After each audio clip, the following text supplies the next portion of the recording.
This is a HeadGum podcast. Folks, it's time to get Quip. Me and Joe do it. It makes toothbrushing easy. Brushing your teeth, just like making love. The kind of thing you don't really know if you're doing it right till you start doing it right. And folks, Quip is brushing done right. It's the new electric toothbrush that packs just the right amount of vibrations into a slimmer design at a fraction of the cost of bulkier traditional electric brushes. It has guiding pulses that alert you when to switch sides, making brushing just the right amount of effortless. It's true, you really don't have to think about it. It lets you know when to move on to another quadrant of your mouth. Quip also comes with a mount that suctions right to your mirror and unsticks to use as a cover for hygienic travel anywhere, whether it's going in your gym bag or your carry-on. And because the thing that cleans your mouth should also be clean, Quip's subscription plan, or subquiption plan, surprised they didn't think of that, I'll have to let them know, refreshes your brush on a dentist-recommended schedule. They deliver new brush heads every 3 months for just $5, including free shipping worldwide. Quip's backed by a network of over 10,000 dental professionals, including dentists, hygienists, and dental students. Most toothbrushes don't get named one of Time Magazine's best inventions of the year, but Quip did. It's time to find out for yourself why. Quip starts at just $25, and if you go to getquip.com/CU right now, you'll get your first refill pack free with a Quip electric toothbrush. That's your first refill pack free at getquip.com/CU. GETQUIP.com/CU. Folks, it's going to be love at first brush.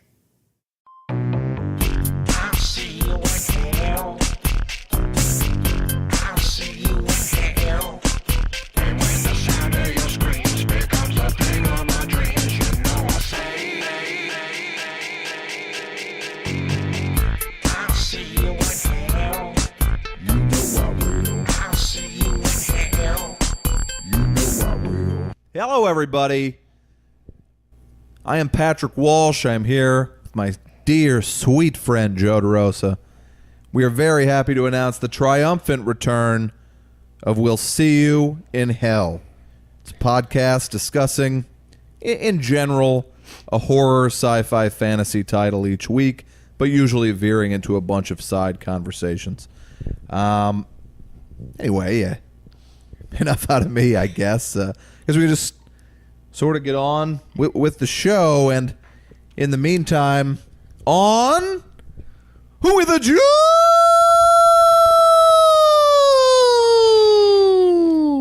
Patty! What's up, Joe? Walsh. That's me. It's good to see you. It's great to see. I'm going to upgrade it. Great to see you. Pat? It's been a month and a half. I'll upgrade it. It's fantastic to see you. Oh, all right. I love that we're seeing each other right now. I love that we're back in the living room. Where it all began. Yes, I was back on I was out on a month-long tour, and I can't tell you that I didn't meet a bunch of nice We'll See You in Hell fans out there on the road. And yes. the elation when I told, particularly this one kid I met in Philly, his name's escaping me, but him and a bunch of his friends were fans of the show, and they came out to my show. And the elation when he goes, you know, man, I really hope that the podcast isn't done forever and whatever. And it was like right after we were talking about how we were going to do new episodes. I said, oh, no, man, it's coming back real soon. I mean, the kid was just thrilled. Yeah, well, you know, I think the reason a lot of people, because I saw a lot of, the tweets, the Facebooks, yes, people concerned that we were gone for good. It was a long time, and to be honest, folks, Joe and I did consider stepping away from the spotlight, Jay-Z style. But then Jay-Z style, we had to come back. Right out of retirement. Directly out of retirement. A month later. Hell froze over, the Eagles, me, and Joe. Ooh, with woman. And full transparency, it is quite a busy time for both Patrick and myself. Yeah. With various projects and stuff. So we probably are going to go to a mainly 2 episode per month release schedule for at least a little while. Yes. But we will get you at least that much for now, and we'll try to get you more. And you know, I almost called it the Hyperion. What the hell is that thing called? Where you donate? Patreon. The Patreon thing's not off the table. Maybe we can figure out a way at some point to offer extra episodes through that or something. It's not off the table at all. We basically jumped to HeadGum looking to kind of monetize this thing because it does take up.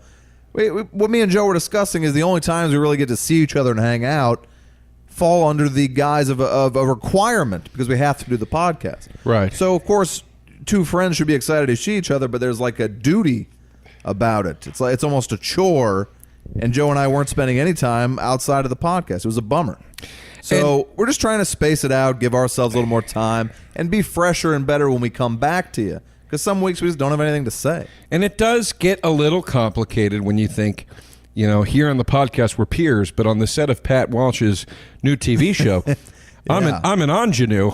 Yeah. And I'm probably going to get a little lippy on set. That's right. How dare you get out of my shot?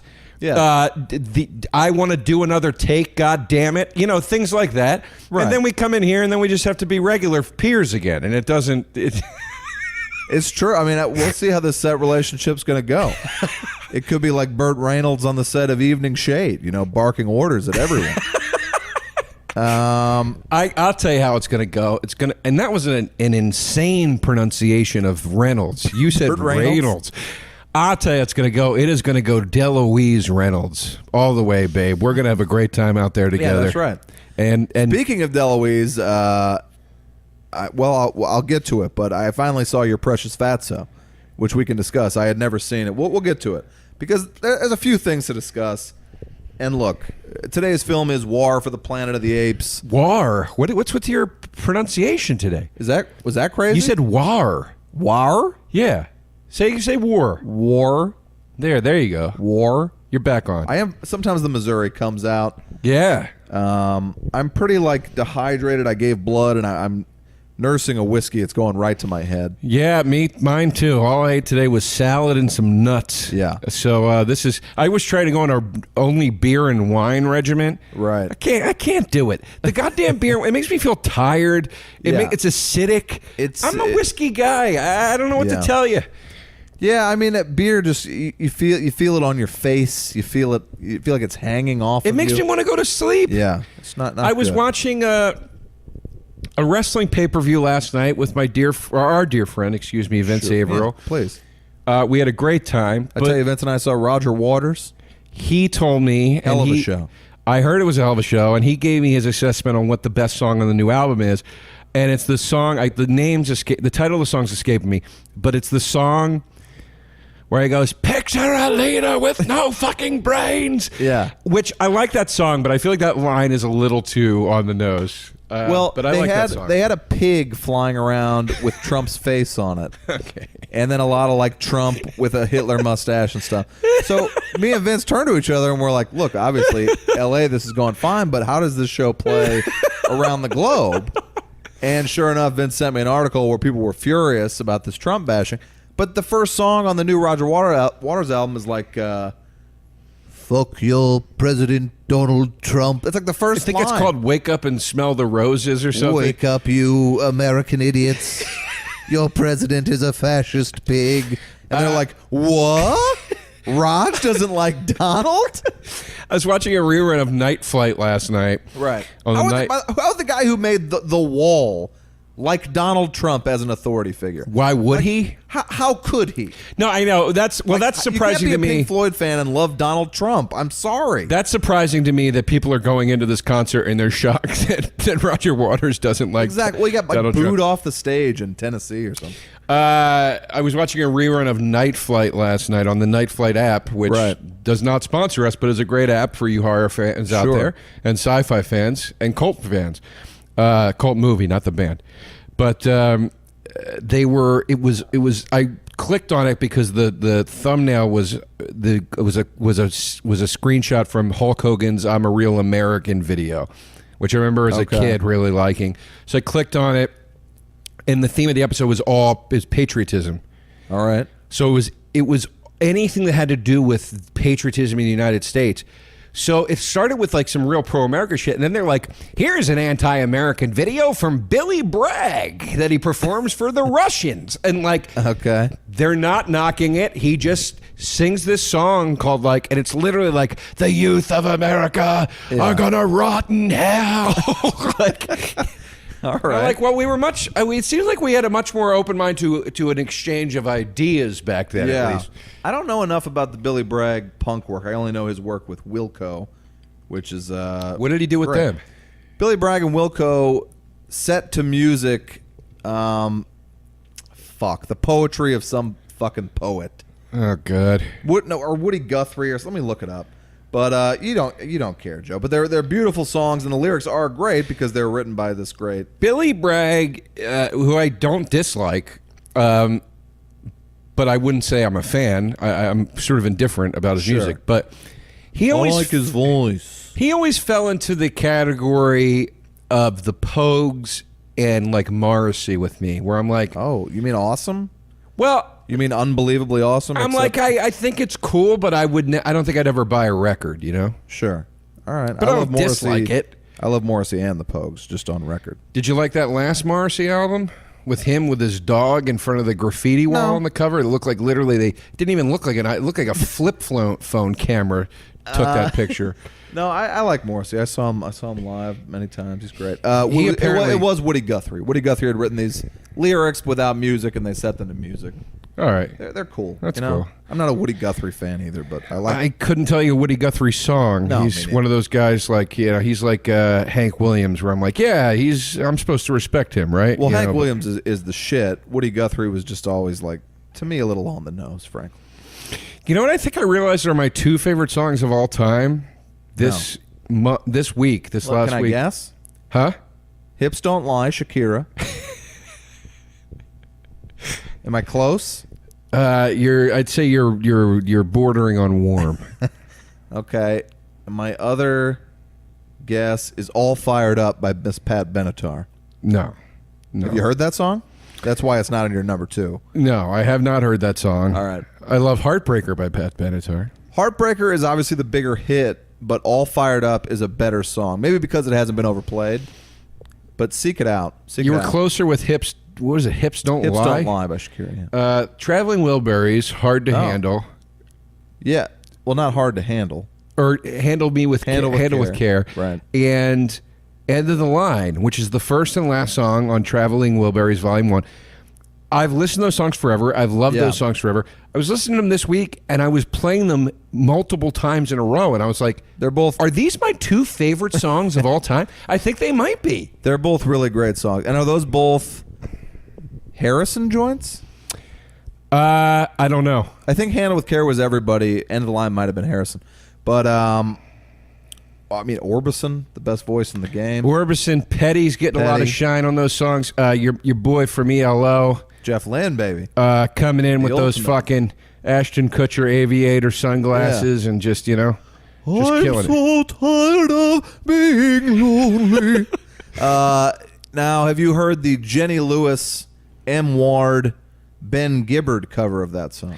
No. It's really great. Well, all right. It's on Jenny Lewis' solo album, which is awesome. Her first. I was going to say I didn't want to hear it because I think the song is perfection, but I'll give it a chance. It's a great little indie rock cover of it. I'll give it a chance. And the guy from My Morning Jacket is the fourth guy.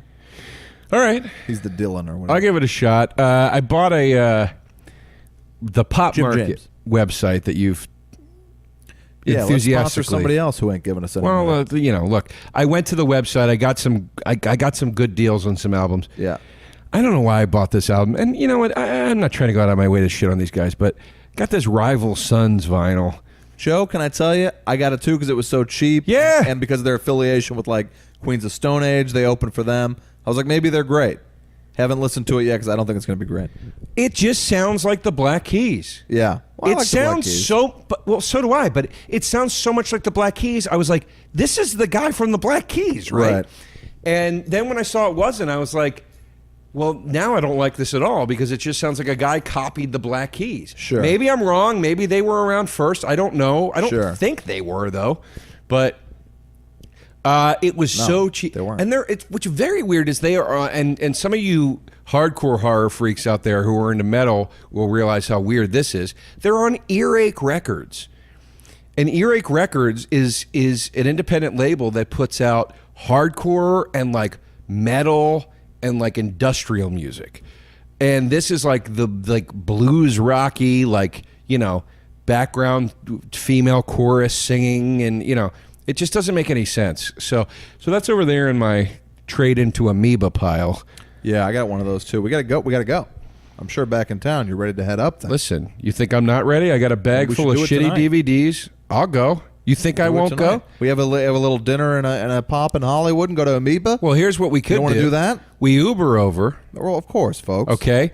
We go to that Italian place next to Amoeba. We get dinner. Sure. And a few drinks. We go into Amoeba. I thought I just said this, but you go on. Well, yeah, I'm just telling you how we do it. Right. This is how we do it. No. Then we go into Amoeba a little lit up, where our money isn't even an option at that point. Right.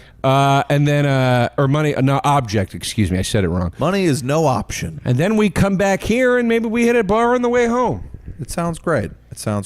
I love it. All right, let's talk about Fatso. You don't... Yeah, but real quick. Oh, sorry. And my name is Patrick. Thank you very much. Thank you. Thanks, folks. I wanted to say, because I'll forget it if I don't do it now, I essentially am I'm the co-monitor of the Facebook page. Joe's not on Facebook, but I'm going to log in with Joe one day and let him read all this shit, because I die laughing every time I go in there.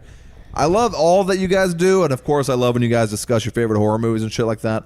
The best thing that you can do in terms of making me and Joe laugh, because I text these all to Joe immediately, is when you write down, like a court transcriptor, some section from one of the podcasts that like Joe and I probably don't even remember saying, but they make me laugh very, very hard. It's like, this is very narcissistic, but it's like getting to, see something you wrote that you didn't remember writing. So of course you're a fan of it because it's something you said. I do. You know what I mean? I read them and I'm like, oh yeah, it's like a nice little walk down memory lane. I find them hilarious as well. I have noticed a pattern where it's usually you besting me in some way. Those are the ones I like the best. Well, I've noticed that. The only ones he's ever sent me, people, are ones where he wins the thing at the end. Well, you would argue there's not many of the alternative. I'm starting to think there's not, but that's okay. No, I find them all very funny. So if you hear a particularly enjoyable passage, send it along. I met a lady in Atlanta once after a show where she said, Hotlanta. Hotlanta. I did. Well, it's where the players play, and yeah, Big Boy had me over to his place and took a few spins around that stripper pole. I don't know why we're going so music heavy this episode, but I got to tell you, folks, Big Boy's first solo album, Sir Lucius Dusty, for me, a top 5 hip hop album of all time. I haven't heard it. I think he is criminally underrated. It's got some bangers on there, the best being Backup Plan, which should have been one of the biggest rap singles of all time, was not released as a single to my knowledge. And they sleep on him because they all think Andre 3000 is the genius because he wears colorful pants. Well, I'm here to tell you, folks, Big Boy's got just as much talent as Andre 3000. He's not as weird. He's a little more traditional, but he's also a lot more eclectic and unusual than you might think if you dig into these solo jams. I love Big Boy. I've been listening a little bit to the new album. I got to give it a few more spins. I just bought it, haven't listened yet. But it is very good. But anyway, I was in Hotlanta. Mm-hmm. And sometimes I'll call it Fatlanta with a PH at the top. Yeah. A woman was there. Sometimes I'll call it Fatlantass with the SS at the end. Fatlantass. A woman was at the show who's a fan of the podcast. Yeah. This goes back to what we were just talking about you besting me. Right. But she was like, I really like you, but I love Pat. I'm sorry. I love Pat. And it got to a point where it's like, it's okay. You're allowed to like Pat better. I don't care. It's like, what am I, the thinnest, most vain person on planet Earth? You like Pat's fine. Cut to someone telling me they prefer Joe and me not speaking for 6 hours. Yeah. Because I'm so furious. You take their glass out of their hand and throw it against the wall in the bar. Splash it into their face. All right. So let's dive into Pat's movie corner, which is a fancy name for just saying we list the movies we've seen. Yes. But actually, now that I'm kind of making my own hours and everything, I'm gotten into a schedule and I'm watching more movies. Mm-hmm. I'll say right off the jump, Fatso, because Joe has mentioned it 30 times on here. It's one of your top 3 movies, if I recall correctly. It's the number 10, tied with Malcolm X on my top 10 movies of all time. Now, do you think, and this is not a, because I enjoy the movie very much. It's just a question I'm always fascinated by. Home Alone's always going to be one of my favorite movies. Yes. But a big part of that I know is because I was Kevin McAllister's age and I saw it when I was 9 years old. Yes. But even now, I can't separate. Like, if I saw it for the first time now, would I love it as much? Probably not, but I don't know. Sure. It's hard to say. Do you think your love of Fatso, because I would call it a, if you'll forgive me, very well made but not exceptional movie. Mm-hmm. Do you think you saw it at an impressionable age? Do you think someone showed it to you that was important to you? Or no, none of those things happened. I saw it on a whim because I got on a Dom DeLuise kick, and I rented it. And I was like, well, this is one of the only movies I can find that stars Dom DeLuise. Right. Like, he's not second fiddle to anybody. This is his movie. And I thought it was interesting that Anne Bancroft wrote and directed it. Started Mel Brooks' production company. Yeah. How sweet is that he starts a production company to fund his wife's first movie? So I watched it, and I fell in love with it. The only impressionable aspect of it, for me, I would say, was that it hit close to home. Mm-hmm. My mom has struggled with weight issues, so I found his struggle very relatable. I found what he was saying about his food tendencies and all these things very, very relatable. And then also, you've never really seen a movie about it before or since. No, and also too the dynamic, the way they portrayed the dynamic of the Italian American family from that era, I also found extremely relatable, and I have not found it is. If I really thought about it, I might be able to think of another example, but it might be the only depiction I've ever seen on film where I'm like, that is accurate. Yeah. This isn't cartoonish. This isn't analyze this, where there are hints of like, oh, that's how Italian people, I know how that goes. Right. That was a very, very, the loud, like, down to Anne Bancroft when he goes, when he goes, when they're dancing and he gets out of breath and he goes, and how upset she gets. Right. And then he goes, I'm tired.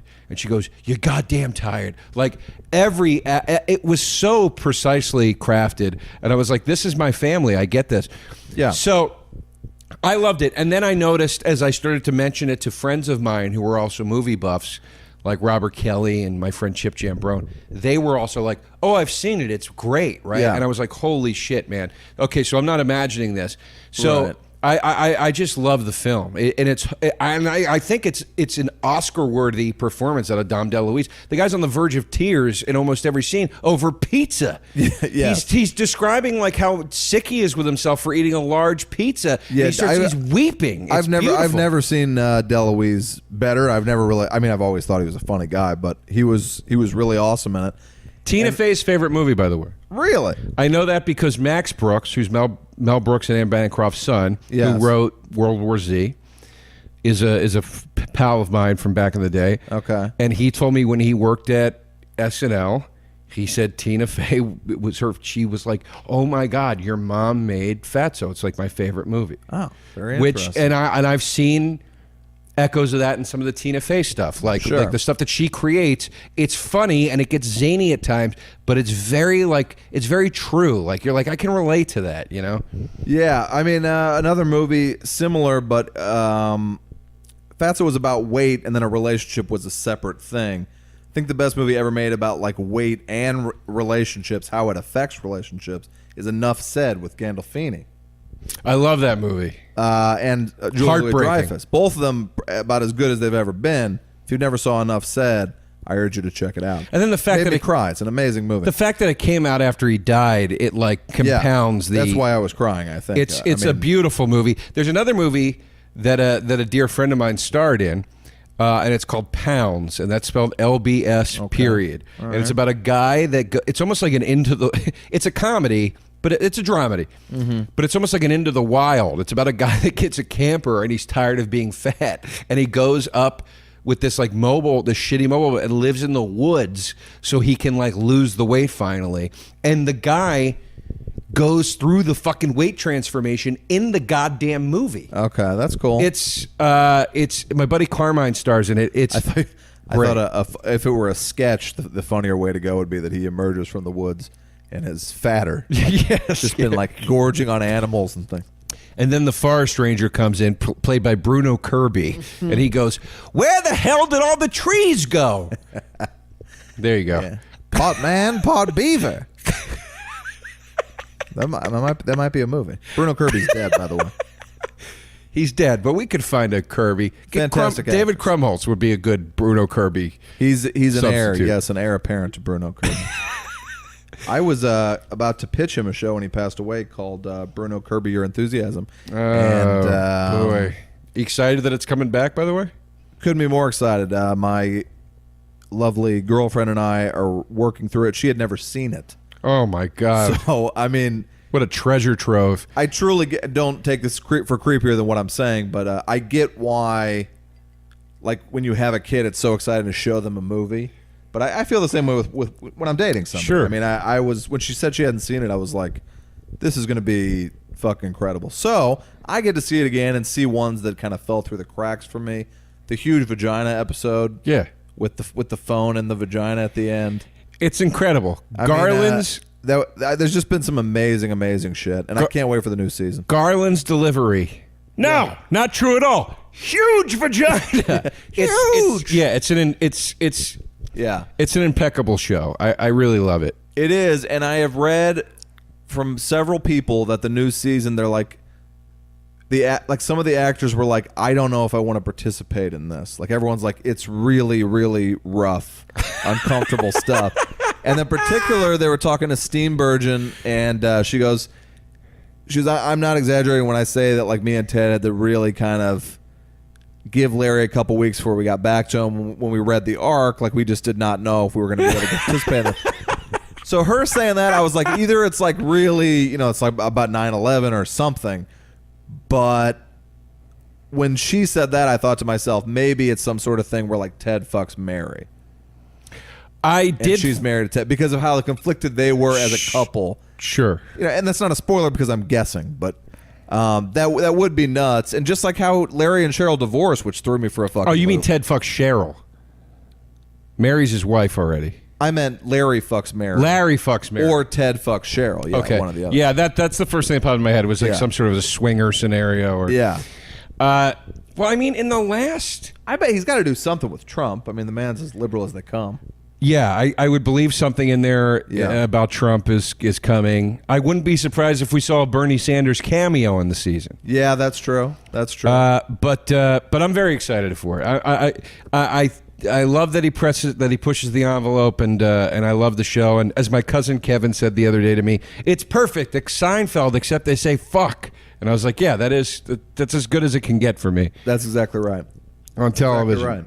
Anyway, Patty, movie corner. You know what? I don't have much for this. I will say that I did see Pirates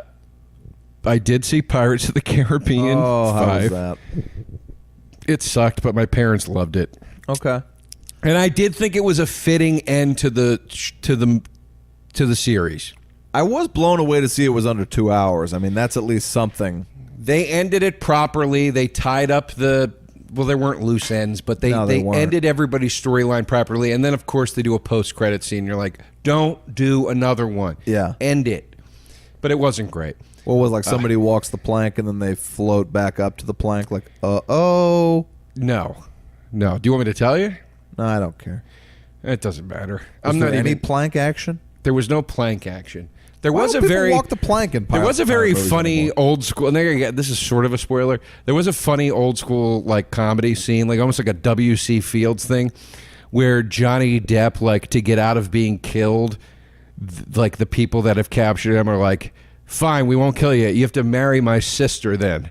And the sister's like obviously disgusting with like jagged brown teeth, and he's like, shoot me, just shoot me, So I thought that was funny, like in a sort of Sounds old, like Perfect Stranger. yeah, it was a very old school, like sort of Abbott and Costello kind of gag, right? But it made me laugh. But yeah, the movie wasn't great. I was flying home the other day from Austin, Texas, and I was terribly excited that the flight I was on had free movies, and the free movie that I was most excited about was T2, Trainspotting. I'm dying to see it.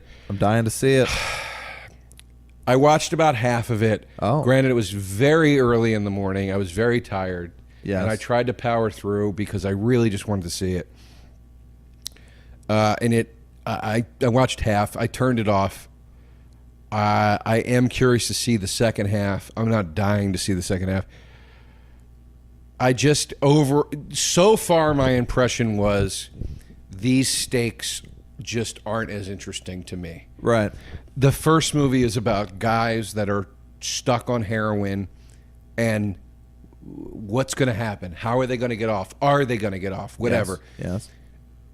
Then you have this movie, pretty much they're not on heroin anymore.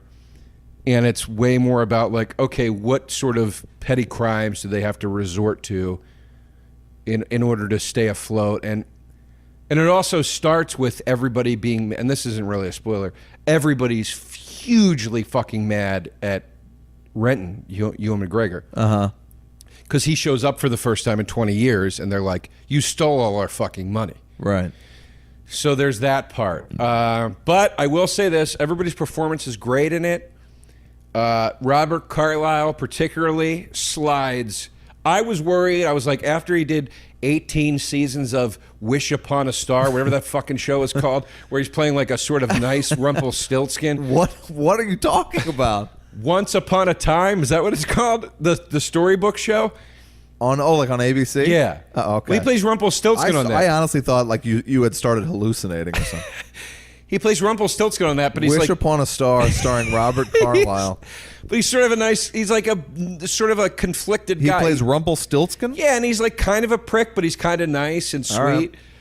And I was like, he can't. And then he also did that great movie called Go Now, where he plays the guy that gets MS. Love Go Now. And I love the fucking Full Monty while we're at it. Right. So I was like, he's not going to be able to slide back into this Bigby character. Right. Woo! Slides right back in. His opening scene is him with his lawyer while he's in prison. And, I mean, he's just screaming at the lawyer through a Scottish accent so thick there should be subtitles. Yeah, in I'm the going to have to screen. watch that with subtitles. And the lawyer gets scared and goes to press, like, the panic button. Yeah. And he goes, oh, so you want to press that button, you fucking cunt. And then jumps up and slams his lawyer's face into the table, and then it freeze frames. Okay. So I was like, all right, I'm in. Yeah, it sounds good. So I want to see the rest of it, but I was a little underwhelmed so far. All right. Well, we'll cut it short. And our next movie corner, we will discuss Baby Driver, which I saw. Did you see it, Joe? Haven't seen it. Don't really have an interest in seeing it. And we will discuss The Big Sick. See it, Joe? Didn't see it. Maybe you should see a movie starring and directed by a close friend. 2 close friends. I know everybody involved in the film. Yeah, 3 Kurt Braunohler, a dear friend. He's check it out. Supporting actor in it. I haven't checked out anything. I haven't been to the theater. But I would like to see the Pirates film. of the Caribbean 5. Well, that was what I'm not thinking my mom had to see The Big Sick. It would have been a perfect movie to take your parents to see. Really? Yeah. Oh, okay. It's like it's a very tame R, or Well, I didn't know if it would be their kind of humor, though. No, it's a. Well, I mean, we could get into it, but I mean, it's a.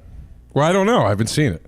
It's an extremely well written, lovely romantic comedy, and it's very funny. And then after the movie, it would be their style of humor. And then after the movie, I have to hear my mom say, "Well, why don't you have a movie for the next hour? I don't need that in my life." True. Wouldn't she do that anyway, though? Yeah, So anyway, you should see it while you're back, and we can get into it more next time. But obviously, it's a great film, and I want to give them a plug. I mean, how often do you get to plug something great by people you know and love? Plug it away, and I do want to see the film. I just haven't seen it yet. All right. Let's get into our movie of the day, of the episode, War for the Planet of the Apes. For the Planet of the Apes. Quick synopses. Yeah, this one at least gave you a little bit of a previously on. Yeah. But as much as I liked Rise and loved Dawn, although I don't know why Dawn doesn't come before Rise, as somebody in my writers' room pointed out the other day. You got to get Dawn before the Rise. It's a good point. I loved them and then kind of just immediately forgot them. So I was still pretty in the dark during this one. I followed it, and I liked it. I don't think we're going to be as different as you might have thought we would be on War of the Planet of the Apes. But my grievances with these kind of movies are A, length. We're talking about 225. All apes. There's like 3 humans in it. 225. So all that time is apes talking to each other. 2 hours and 25 minutes. Barely talking to each other. It's a lot of sign language. It's a lot of subtitles. Give a quick synopsis, though, before we get into... You should do it because I'll botch something immediately. Excuse me. It takes place 15 years after Rise of the Planet of the Apes, which, by the way, people, was surprising to me because I'm so dumb that I thought apes lived for like 200 years. So I thought these movies were taking place like hundreds of years after Rise of the Planet of the Apes, and it's like, no, it's like that just happened. You thought apes lived for hundreds of years? I thought they lived for like 150 years or something like that. So like, wow. Because I didn't get it. I was like, how has everything gone to shit this hard since Rise? It's like if you ever watch Mad Max and you watch The Road Warrior, you're like, it went this bad in a year? Come on. So anyway... It takes place 15 years after Rise, a few years after Dawn, and it's just basically about. Here's what I thought it was about: the final battle, for man and ape. That's what the trailer says. I think exactly. Yes, and it's not really about that. No, it's about one of the final confrontations between man and ape. And that's basically the plot of the movie. And it's also a subplot is them trying to find their new home on a sort of a beach a territory, geographical territory that's like a beach near the sea and stuff. Which when they first say that at the top, I was very excited because I go, oh my God, they're going to where they live in the original Charlton Heston Planet of the Apes. Right. They live in they live on a beach. That's like where the fucking Forbidden Zone and all that shit is. Statue of Liberty. Yeah, so I was very excited about that. But as the movie unfolded, it started to kind of... I really liked the film. But it bothered me that it was another, like Dawn, movie where apes were battling humans in a sort of dystopian, rundown army base or whatever facility in the snow, surrounded by the forest and whatever. And I was like, I would have much preferred they go to the new place where they're going to live at the top of the film, and then it's them defending the new home or something. But then they also say in the movie, this is not the final stand. There are pockets of humans still around the world. But well, you would think like to give, to make some like political comparisons and shit. That's kind of a great story. They get their own like beautiful Paradise Island, and the white man comes and wants to take it for himself. Right. And then the apes fight them off. Right. You get in some Native American stuff, some Columbus stuff. So, you can make some nice little parallels. Here's the other thing that bugged me. Not that Native Americans are apes. I hope that was clear. But the apes would be representing. Well, no. Look, there's definitely a social and racial commentary in these films, like, without question. But, like, here's the thing. This is the other thing that bothered me a little bit. So this movie takes place in essentially 2017. It's present day. Caesar has a son. Thought Caesar was Willem Dafoe. Looks exactly like Willem Dafoe. I know it's circus. You thought it was Willem Dafoe? His face looks exactly like Willem Dafoe. Like I feel like they based it on Willem Dafoe. Even though they do the ping pong balls on circus. Speaking of Willem Dafoe, that Death Note show looks terrible. What's Death Note? That Netflix show that's coming out where he plays like some kind of banshee demon or something. Oh, I'm not And he's familiar. like, just write the guy's name in this book and he'll die. It doesn't look good. Is he a demon? Yeah, but it looks really fake. It looks super like CGI, and I was excited, and then the more I kept seeing about it, I was like, yeah, this doesn't look that great. All right. I might be wrong. It might be great. Anyway. It wasn't him. Steve Zahn is that other ape. Steve Zahn kind of steals the film. Steve Zahn was great. But this is what bugged me. Caesar, who is the lawgiver, as you know, in the original Planet of the Apes films, he is the one that sets the stipulations and laws for ape society. He has a son in this movie, and his son's name is Cornelius. And I was like, well, that's weird, because Cornelius is the ape played by Roddy McDowall in the original films, Right. who helps Charlton Heston. He's not Caesar's son. So here's where it starts getting confusing. This is the first moment in this trilogy where I'm like, wait a minute, these aren't prequels? They're just sort of doing like a new interpretation of this mythology? I didn't know that. I thought too. I thought it was. Yeah. I thought they were just prequels. So this is where it starts to get confusing. The mute little girl that they find in the film, her name is Nova. Nova is the mute woman in the original Planet of the Apes that Charlton Heston falls in love with. Yeah. So the apes like Nova in this movie. So I'm sitting there the whole time going, why is Nova... Wait a minute. How does Nova go to becoming imprisoned by the apes? Like, what the hell is going on here? Does Caesar not know? Well, How does... could it just be a little homage? Like, do you think they necessarily need to be the same people? It is an homage, but that is a very confusing homage. If you made Right. if you said we're going to make a series of Star Wars movies that are inspired by the original films, but they're not directly connected to them in any way, and then you have a little kid, and the little kid goes, "My name is Luke Skywalker," you're going to be like, Right. "Well, that's confusing." I don't Yeah. why, like. You don't. Sure. You know. Sure. All right, that makes sense. So those aspects of the film bugged me a little bit, and I'm the type of person that likes to point out negatives before positives. That all being said, I thought it was a very, very well done movie. I thought it was extremely for the level of emotional. effects. I mean, did the Jungle Book win Best Special Effects? I don't know. I It found should that have, 'cause movie it was fucking painfully awesome. boring. You Really? like that movie? I thought it was painfully boring. I mean, maybe I was seeing it at the theater or something, but I just thought all the animals were really awesome. And in this one, even the first pan across like the ape camp, I kind of was noticing the effects. You know, when everything in a shot is a special effect, everything's not going to be 100% perfect. And I just kind of started, I don't know, it was taking me out of it a little bit. I didn't notice thought the Harrelson effects. was not up to snuff. You know, he just seemed kind of checked out. I don't agree with that at all. I thought he was fantastic in it. In fact, while we were leaving the theater, my mom said, that Woody Harrell, he's a hell of an actor. She didn't get his name right, but I agree with her. I was like, I know. I go, he was a real son of a bitch in that movie. And she was like, you know, you watch him on Cheers, he's the most lovable, sort of aloof guy, and Yeah. you're like, yeah, he's a really good actor. I thought he was really good in it. And I didn't think after seeing him in like movies like Kingpin, I was going to be able to buy him as a general, Right. And as a bastard one at that. But I really liked him in it. I really, really liked him in it. I tend to like him in lighter things, I guess, you know? Well, who doesn't? Yeah, I just he just didn't really bring a lot of pizzazz to it for me.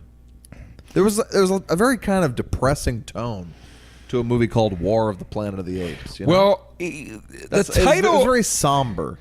the title is misleading. Okay. War for the Planet of the Apes. Right. It's not a war for the Planet of the Apes. That makes the assumption that the apes now have taken power and the humans need to take the planet back. That's not what it is. It should be War of the Planet of the Apes, but it's not. I know I'm nitpicking, but as your friend said in the room, Dawn versus Rise. I mean, these things are a little misleading. James Rolfe, who I don't know at all, but I'm a fan of. He plays the angry video game nerd on YouTube. His website, Cinemassacre, where they do a lot of movie reviews and things. He did a review of the movie, and he said that he thought the movie. He said the tone of the film. He goes, he liked it very much. And he said, you might go in expecting an action movie. And he goes, it's not really an action movie. He goes, the best way I could describe this is if Jesus Christ was an ape and then got dropped into a Nazi concentration camp. And I was like, when I was watching, I was like, yeah, it does feel very Schindler's List. Yeah. You know? Yeah. Like, I mean, it's dark. It's sad. It's sad. And you're just, I saw it with a buddy of mine, and he was like, I got to tell you, man, like if I have to see one ape die, I'm going to walk out of here. I was like, I think you're going to see a lot of apes. But you see tons of apes die, like up close, like bullet to the head. It's kind of weird. You hear them squealing, and it's upsetting. Very, it's upsetting. But it makes you care for the apes. My mom was in goddamn tears at the end of the movie. Right. It does make you care for the apes.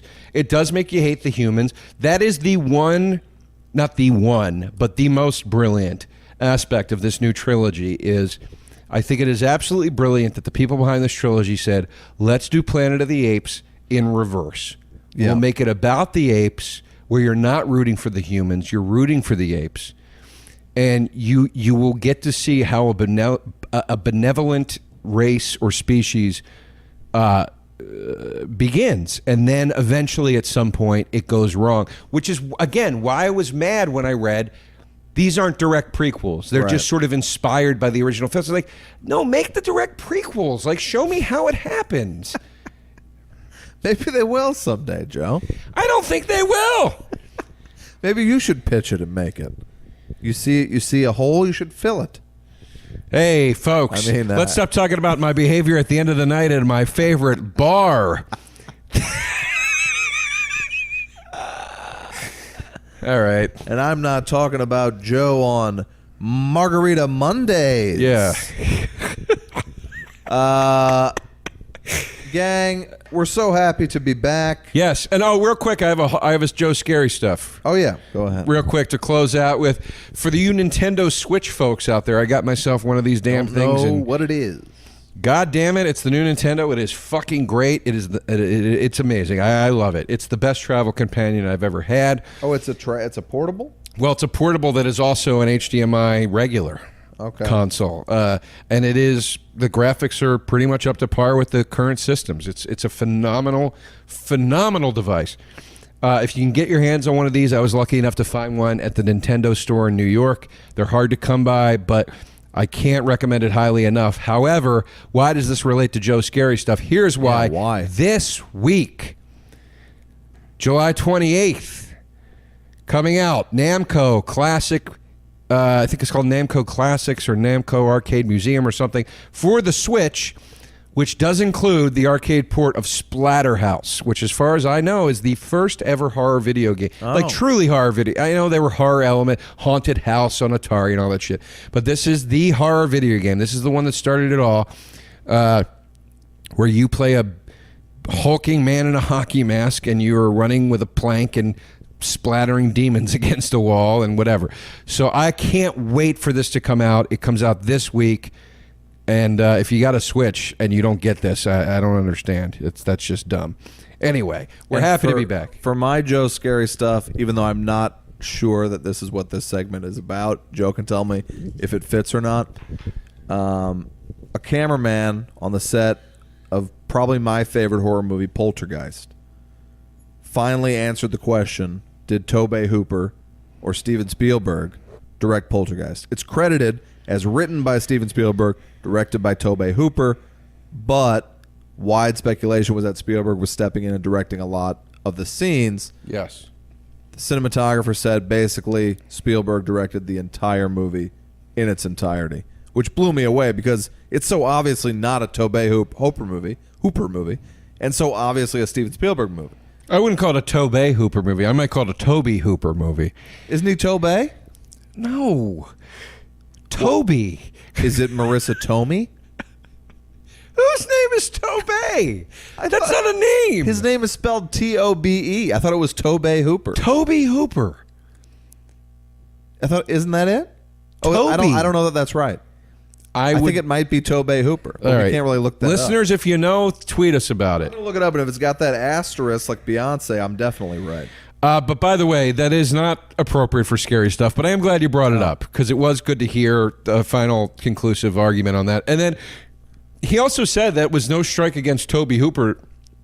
In saying that, it had to do with the strike that was happening, and Right, Spielberg yes. couldn't direct it, so they had to. They basically said Tobe took like a kind of a bullet for Spielberg and put his name on it and just kind of functioned as producer. So, Right. So, but hey, fuck it, man. I'm sure the guy made a lot of cash from that flick. I would hope. I honestly think Tobe Hooper being around is probably what made it so horrific for like a PG Spielberg movie. Spielberg wouldn't have gone as dark. I agree. I think it wound up all the scarier for him being on set, frankly. I agree.